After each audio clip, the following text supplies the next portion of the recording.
Good morning everybody.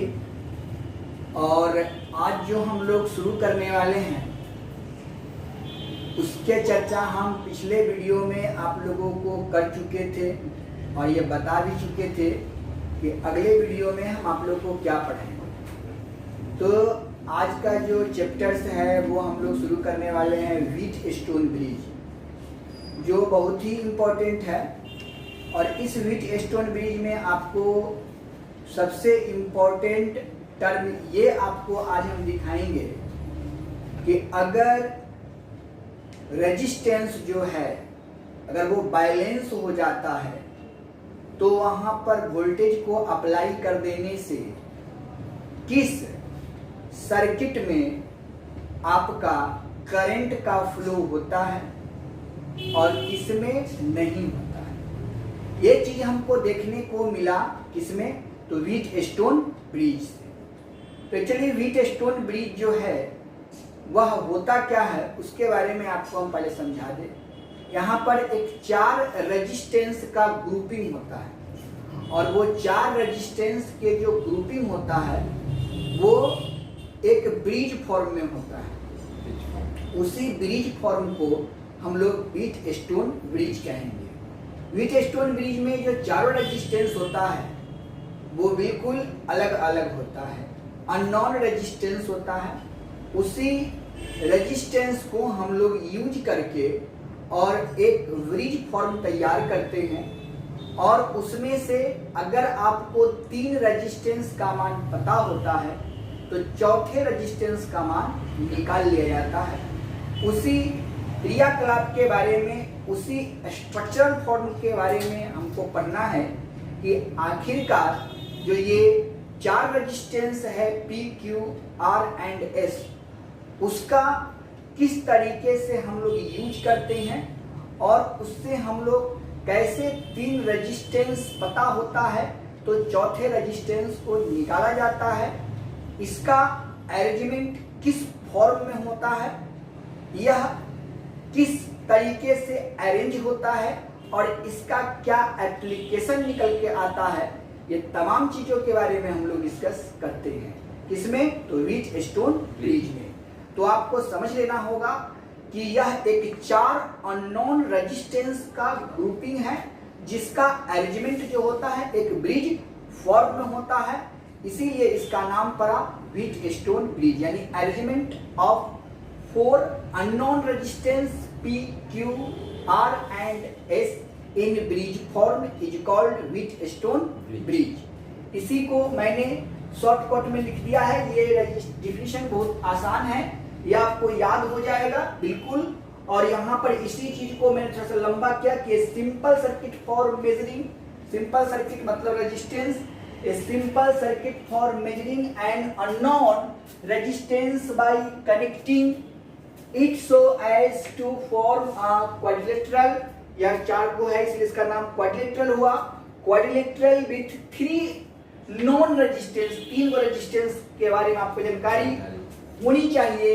And applying a voltage between a pair of opposite corner, उस opposite corner को हम लोग जो यूज करते हैं उसी को हम लोग व्हीटस्टोन ब्रिज कहते हैं।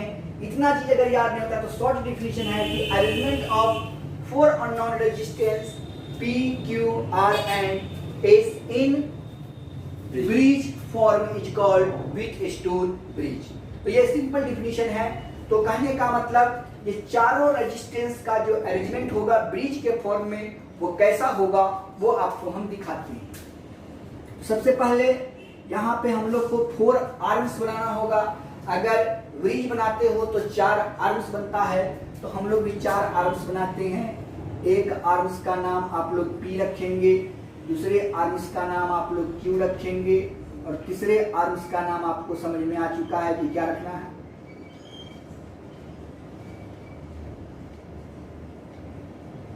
यहाँ पर हम लोग एक गैल्वेनोमीटर लगा देंगे और यहाँ पे 4 रेजिस्टेंस,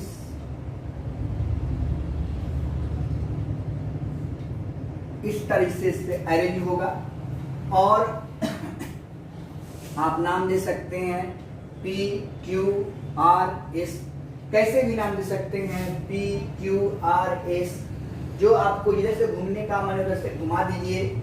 उसके बाद हम लोग एक वोल्टेज अप्लाई करना है, इसीलिए हम लोग एक बैटरी लगा देंगे यहाँ पर, और यहाँ पर एक की लगा दीजिए।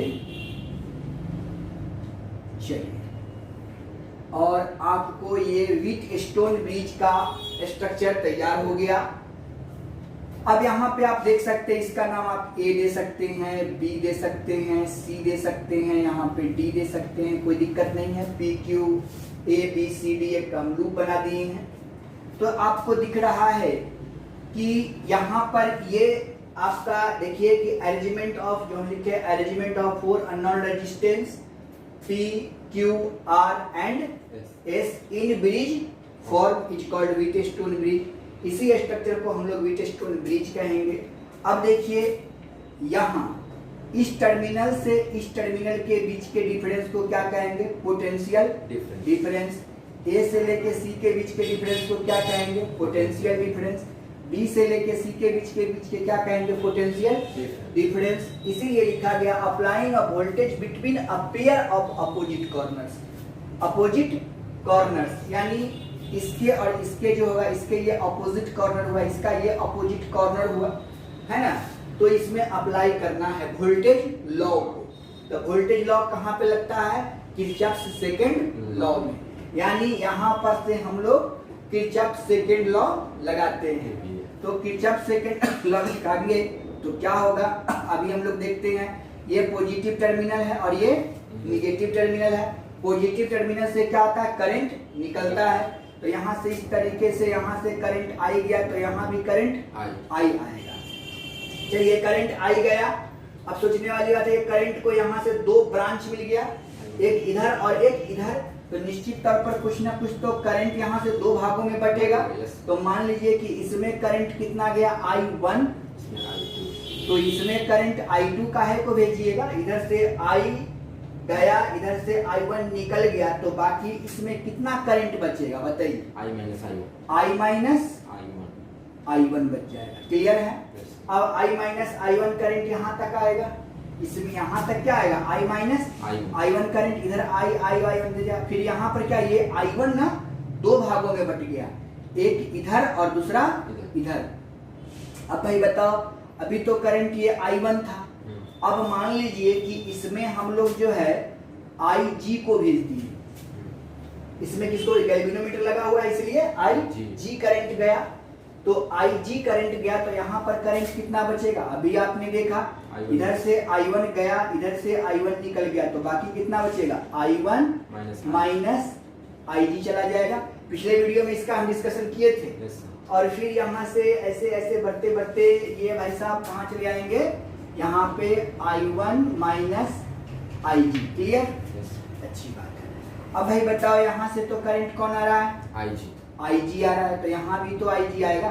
और इधर से कौन आ रहा है, I1 माइनस I। तो इधर जाने वाला करंट हो गया, मतलब ये दोनों जोड़ के इधर निकल रहा होगा। मतलब इसमें जो करंट जाएगा वो कितना जाएगा, I1 minus, sorry I minus I1 और प्लस IG। ये इतना करंट इधर से गया। अब बताइए, इधर से ये करंट इधर से जाएगा और ये दोनों मिल के इधर निकल रहा है। इधर जो मिल के निकलेगा वो करंट कितना निकलेगा, ये दोनों को जोड़ना पड़ेगा हमको। तो जोड़ के देख लीजिए क्या बनेगा, आपको समझ में आ जाएगा। I1 minus IG plus I minus I1 plus IG। तो IG से IG खत्म हो गया, I1 से I1 खत्म हो गया। तो अब बताइए, I1 करंट इधर से गया था घूमते घूमते, और इसमें करंट कितना बच गया, I ही बच गया ना। yes, तो हमने क्या बोला कि इस I1 को गया इस पूरे सर्किट में घूम के, और इधर से I ही करंट आ गया, और इस तरीके से I करंट यहाँ तक आता चला जाए। अब according to Kirchhoff's second law या वोल्टेज लॉ, KVL, क्योंकि यहाँ पर वोल्टेज की बात करेंगे। तो अब बताइए कि यहाँ पर KVL आपको क्या सिखाया है, KVL सिखाया है कि भाई अगर इसमें कितना करंट इस सर्किट में कितना करंट है, इस सर्किट में कितना करंट है, इस सर्किट में कितना करंट है ना, उसको फाइंड करना है। तो फाइंड आउट करने के लिए कैसे हमने सिखाया था, तो आपको मैंने लूप लॉ सिखाया था। लूप बनाना होता है तो सबसे पहले हम लोग क्या करेंगे, एक लूप को तैयार करें, ठीक है। तो लूप लेंगे सबसे पहला, यहाँ से आप देखिए अगर ए बी सी, ए में घूमते हो तो लूप आप ऐसा बनाते हो, तो ये फर्स्ट लूप हो जाएगा। अगर हम लोग फिर से बी डी सी बी पे जाते हैं तो ये आपका सेकेंड लूप हो जाता है। तो टेकिंग फर्स्ट लूप कौन सा लेना चाहते हो आप, ए बी सी और ए। देन क्या होगा आपको पता है, मैं आपको बता चुका हूं कि जब सेकेंड लॉ में कि जब करंट इधर से जाएगा तो क्या होगा, यहां से करंट कौन जा रहा है, I1, और जा रहा है, हम घूम भी ऐसे ही रहे हैं, तो जब जा रहा है तो निश्चित तौर पर ये I1 करंट है और रेजिस्टेंस P है, डायरेक्शन सेम है। तो आपको हम बताए थे कि निगेटिव होगा कि पॉजिटिव, निगेटिव होगा। तो आप क्या लिखोगे, -I1 × P, ठीक है। क्योंकि वोल्टेज यहाँ का कितना होगा, A से लेके B के बीच का वोल्टेज क्या होगा, V = I × R। तो I1 है और R P है, तो वोल्टेज यहाँ का कितना निकल गया, I1 × P। क्लियर। अब यहाँ पे आइए B से C, इस कॉर्नर से इस कॉर्नर पे आइए, हमने लिखा है कॉर्नर, यहाँ पे लिखा है voltage between a pair of opposite corner. तो अब इस कॉर्नर से इस कॉर्नर पे आना है। तो अब देखिए कि करंट का डायरेक्शन यही है, रेजिस्टेंस यहाँ पर कौन है, गैल्वेनोमीटर है, G है। तो अब बताओ भाई कि B से C के पास हम पहुंचेंगे तो यहाँ का वोल्ट करंट कितना है, IG, और यहाँ का रेजिस्टेंस कितना है, कैपिटल G। तो यहाँ का जो वोल्टेज निकालेंगे वो क्या होगा, V = I × R। तो निगेटिव की पॉजिटिव, सर निगेटिव, तो यहाँ पे निगेटिव लिख दो और IG × कैपिटल G लिखा जाएगा। अब यहाँ इसका बात हो गया खत्म, इसका बात अब ऐसे जाना है। अब देखिए करंट आ रहा है उधर से, हम जा रहे हैं इधर से, पॉजिटिव की निगेटिव, पॉजिटिव हो जाएगा, प्लस लिख दो भाई साहब, और यहाँ से यहाँ पे आ जाओ। तो यहाँ पे रेजिस्टेंस कौन है, S है, करंट कितना है, I - I1 है, तो क्या लिखेंगे, S × I - I1। मैं यहाँ पे पहुंच गया, मैंने बोला था कि जहां से चलोगे वहीं पे पहुंच जाओगे। तो सभी का जो वोल्टेज का जो सम होता है वह किसके बराबर होता है, तो 0 के बराबर होता है। इसमें तो कोई कंफ्यूजन है नहीं, ठीक है, इसमें कोई कंफ्यूजन नहीं है। चलिए, तो यहाँ तक तो कोई दिक्कत है नहीं। अब हम लोग देखते हैं, ये तो फर्स्ट लूप की बात हो गई, इसको इक्वेशन नंबर फर्स्ट मान लेना है, मतलब कि इस सर्किट में क्या हुआ वो आपको पता चल गया। अगेन टेकिंग, यहां से लिखेंगे अगेन टेकिंग लूप। अब हम लोग ऐसे चलते हैं, बी डी सी और B, B D C B और बी। तो देखते हैं कि इस लूप में क्या होता है। इस लूप में क्या होगा भाई, अब देख लो, यहां से यहां पे चले तो यहाँ पे करंट का डायरेक्शन है और इधर से हम आ रहे हैं, तो बीच में रेजिस्टेंस Q है। तो यहाँ का जो पोटेंशियल डिफरेंस होगा बीच से लेके D के बीच में वो क्या होगा, तो हमको पता है कि V = I × R। तो यहाँ पर I × R जो होगा वो निगेटिव में कि पॉजिटिव में, निगेटिव में होगा सर। तो -Q × I1 - IG, इसका निकल गया। अब इसमें आते हैं, हम आ रहे हैं इधर से और करंट जा रहा है इधर से, तो वैल्यू क्या होगा, पॉजिटिव हो जाएगा। और R × करंट कौन है, I - I1 + IG। यहाँ तक कोई दिक्कत नहीं।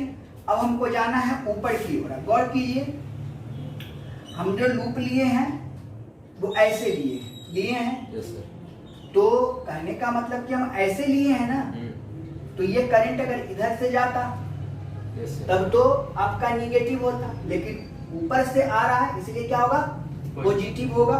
यानी प्लस कर दीजिए, और यहाँ पे करंट क्या है I इंटू जी, और गैल्वेनोमीटर हो गया capital G is equal to 0, और ये इक्वेशन नंबर हो गया सेकेंड।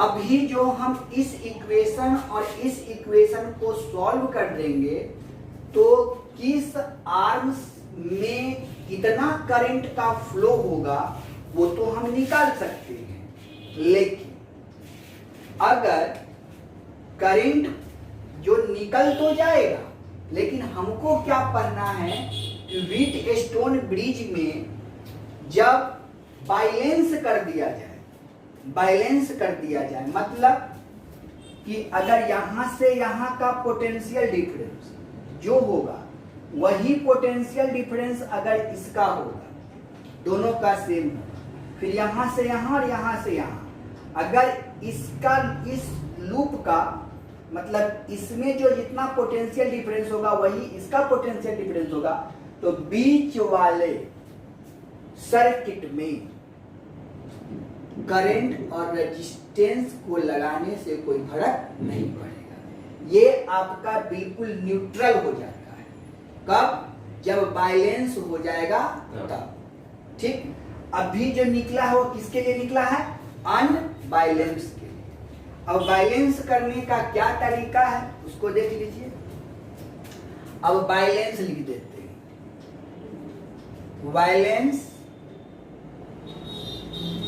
बैलेंस सर्किट कर दीजिए, सर्किट। देन क्या करना पड़ेगा? अगर बैलेंस सर्किट होगा तो इसमें जो IG का मान है वो कितना हो जाएगा? 0 हो जाएगा। तो बैलेंस सर्किट में देन क्या करना होगा? IG is equal to 0। ठीक, तो IG को क्या करना है? 0 कर देना है। तो इन इक्वेशन फर्स्ट और in equation second IG is equal to 0। तो वहां से जो रिलेशन निकलेगा वह रिलेशन जो होगा वो बैलेंस व्हीटस्टोन ब्रिज का निकलेगा। क्लियर? तो देखते हैं। तो now putting the value of IG is equal to 0 in equation first and second. तो फर्स्ट में पुट करते हैं तो यहां पर क्या हो जाएगा? Minus I1 into P minus IG क्या हो? 0, तो पूरा वैल्यू कितना? 0 plus S into I minus I1 is equal to 0। इसको आप लोग थोड़ा सा और बना लीजिएगा तो क्या बन जाएगा वो देख लीजिए। यानी ये इधर चल जाएगा तो क्या आ जाएगा? माइनस है तो इधर के प्लस हो जाएगा। मतलब आप लिख सकते हो I1 into P is equal to S into I minus I1, और इसको इक्वेशन नंबर हम मानते हैं 3। ठीक, अगेन सेकेंड इक्वेशन में पुट करेंगे तो ये IG आपका क्या है? 0। तो यहाँ पर क्या हो जाएगा? Minus Q into I1। इसमें IG 0 हो जाएगा तो ये क्या लिखा जाएगा? Plus R into I minus I1, और ये तो पूरा वैल्यू 0 हो जाएगा। तो यहाँ का वैल्यू कितना निकल गया? 0। इसी को थोड़ा और सिंप्लीफाई कीजिएगा तो क्या हो जाएगा? यानी Q into I1 is equal to R into I minus I1, और इसको इक्वेशन नंबर 4 मान। कोई दिक्कत? अब देखिए इक्वेशन थर्ड और 4 को हम लोग क्या करते हैं? डिवाइड कर लेते हैं। डिवाइड करिए from equation third and fourth. तो देखिए इससे इसको डिवाइड कीजिएगा तो I1 से I1 क्या हो जाएगा? कट जाएगा। तो क्या बचेगा? P by Q। और यहाँ देखिए I माइनस I1 और I माइनस Y1 कट जाएगा तो क्या बचेगा? S by. कोई दिक्कत? ठीक है। और ये आप कब यूज करोगे? जब बैलेंस विथ स्टोन ब्रिज होगा तब, यानी कि बीच वाले सर्किट का कोई काम नहीं है। इसी को कहा गया principle of Wheatstone bridge, ठीक है। इसी को कहा गया principle of balance Wheatstone है ना ब्रिज। इसी को कहा गया principle of balance Wheatstone bridge. जब बैलेंस हो जाएगा तो P by Q is equal to S by R हो जाएगा। मतलब अगर ये दोनों का रेशियो आपस में इक्वल है तो इस बीच वाले में करंट का फ्लो नहीं होगा, रेजिस्टेंस का कोई मतलब नहीं होगा। इसी को ना जीरो किए हैं, इसको जीरो किया मतलब इसमें कुछ नहीं, तभी ना ऐसा सिचुएशन निकला है। तो ये आपका principle of Wheatstone bridge पूछता है, लॉन्ग क्वेश्चन में पूछता है कि what do you mean by, है ना, Wheatstone bridge and find its principle. तो हम लोग क्या करेंगे, इस तरीके से इसको डिफिनेशन लिख देंगे, ये डायग्राम बना देंगे और आप इतना को सॉल्व करके P by Q equal to S by R proof कर देंगे। ये आपका principle of Wheatstone bridge हो जाएगा। कब, जब बैलेंस हो जाएगा तो ये यूज करेंगे। अब देखिए इस पर क्वेश्चन कैसा होता है उसको थोड़ा समझ लीजिए। यहाँ पे हम कोना में समझा देते हैं। अब देख लीजिए यहाँ पर रहेगा क्या, इस तरीके से आपको 4 आर्म्स दे देंगे, ठीक है, और यहाँ पे कुछ ऐसा दे देगा और यहाँ पर भी कुछ ऐसा दे देगा।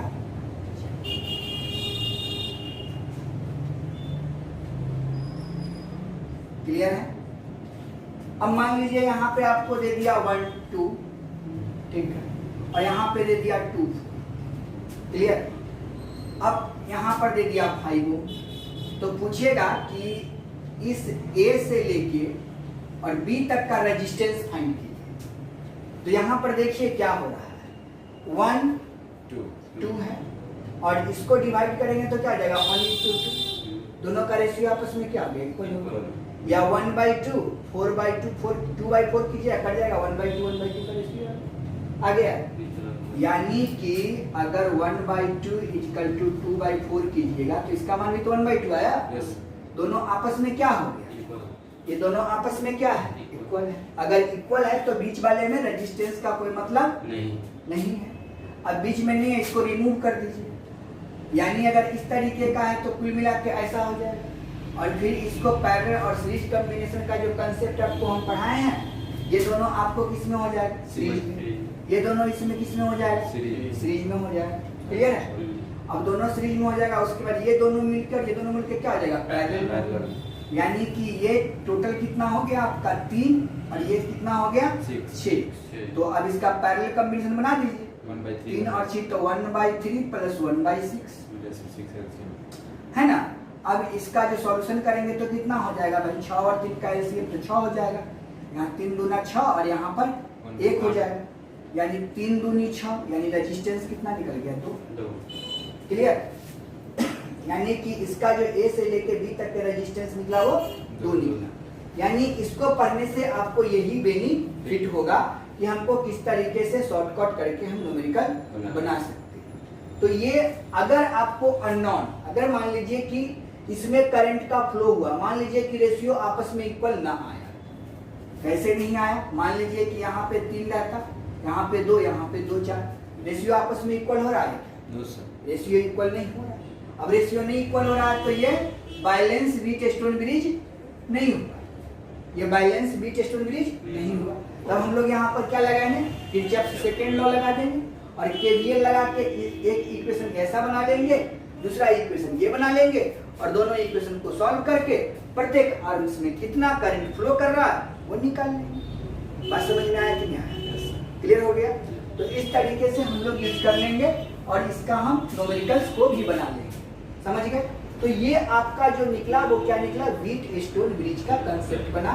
तो सबसे पहले आपको मैं बता दूं कि विथ स्टोन ब्रिज का डिफिनेशन पूछेगा 2 नंबर में, ठीक है, 2 नंबर में पूछेगा तो फट से आप ऊपर वाला डिफिनेशन लिखो या नीचे वाला डिफिनेशन लिख दो, ठीक। डिफिनेशन को लिखने के बाद आप लिखेंगे कि if a bridge will be balanced, then the form of resistance will be P by Q is equal to S by R. कब? जब 2 नंबर के पूछेगा तब। अगर यही क्वेश्चन 5 नंबर में पूछता है तो इस डिफिनेशन को लिखेंगे, इस फिगर को बनाएंगे, उसके बाद इस दो इक्वेशन को निकालेंगे, IG को 0 करेंगे, उसके बाद इस रिलेशन को निकालें और आपका ये 5 नंबर में कंप्लीट हो जाएगा। तो आपको समझ में आ गया होगा व्हीटस्टोन ब्रिज क्या होता है। अगर व्हीटस्टोन ब्रिज आपका क्लियर नहीं होगा तो आपका मीटर ब्रिज भी क्लियर नहीं होगा, क्योंकि इसी का फॉर्म है, इसी का फॉर्म है आपका metre bridge. Same to same concept चलेगा, सेम टू सेम प्रिंसिपल चलेगा। हम लोग यहीं से लिख लेंगे कि as we know that application of principle of Wheatstone bridge is equal to this, so metre bridge is equal to this. वहां भी प्रूफ करने के लिए इस प्रिंसिपल का हम लोग उपयोग करते हैं। तो मीटर ब्रिज भी आपको यहीं से प्रूफ होगा। उसके बाद आपको पढ़ना है पोटेंशियोमीटर। तो पोटेंशियोमीटर में भी व्हीटस्टोन ब्रिज का ही कंसेप्ट लागू होता है, इसलिए आप व्हीटस्टोन ब्रिज को बढ़िया से पढ़ लेंगे। यहाँ से न्यूमेरिकल क्वेश्चन आता है, ऑब्जेक्टिव में भी आपको पूछ देगा। P दिया रहेगा, Q दिया रहेगा, S दिया रहेगा तो पूछेगा R का वैल्यू क्या होगा, P Q R S दिया रहेगा। तो यहाँ से आप समझ लीजिए थोड़ा सा कि अगर इसमें आप दूसरा रिलेशन क्या बना सकते हैं यहीं से कि PR is equal to QS। अगर यहाँ से R निकालने की बात कहे तो QS बाई P कर दीजिएगा तो R निकल जाएगा। समझे, 3 को पता रहेगा तो चौथा ऑटोमेटिकली निकल जाएगा। तो इस प्रकार से हम लोग इसको क्रॉस मल्टीप्लिकेशन गुना करके और सॉल्व करते हैं। तो यहाँ पे ऑब्जेक्टिव क्वेश्चन में PQRS का मान दे देगा और पूछेगा कि इसमें जो है PQS का मान देगा तो R का वैल्यू क्या होगा और लिख देगा कि it is a balance Wheatstone bridge. तो आप इस तरीके से एप्लीकेशन को सॉल्व करके और उसके मान को रख के वहां से वैल्यू को निकालेंगे। ऑब्जेक्टिव क्वेश्चन खूब इस पर पूछता है, आपको नीट में भी पूछेगा, आपको जेईई मेंस में भी पूछेगा, लेकिन इतना आसान पूछता नहीं है। इसमें करेगा क्या, ये बोर्ड के लिए सही है, नीट के लिए सही है, लेकिन आपको जो जेईई मेंस और एडवांस में देगा वो अनबैलेंस का देगा, बैलेंस का नहीं देगा, अनबैलेंस का देगा और पूछेगा कि आपको A से लेके C में कितना करंट का फ्लो हो रहा है। तो भैया जब तक इसको सॉल्यूशन तुम करोगे नहीं तब तक तो निकलेगा नहीं। तो ये 2 इक्वेशन अगर आपको याद हो गया, रट गए ये दोनों इक्वेशन, तो पट से दोनों को बैठा के झट से इसका वैल्यू निकाला जा सकता है, समझे। लेकिन हमको तो लगता नहीं है कि याद करने में बहुत कष्ट होता होगा, लेकिन फिर भी दिक्कत हो जाता है। तो जल्दी जल्दी हम लोग फिगर को अगर सेट करे रहेंगे दिमाग में तो बैठा लेंगे, इसको सॉल्व कर देंगे, आ जाएगा। तो आपको व्हीटस्टोन ब्रिज समझ में आ गया होगा। आज यहीं तक इसको कंप्लीट कर लेंगे, है ना। नेक्स्ट वीडियो में आपको मीटर ब्रिज और पोटेंशियोमीटर दोनों बता देंगे, है ना, ताकि क्योंकि ये कंसेप्ट क्लियर नहीं होगा तो आगे का कंसेप्ट आपको क्लियर होने वाला नहीं है। यहीं तक, जय हिंद, जय भारत।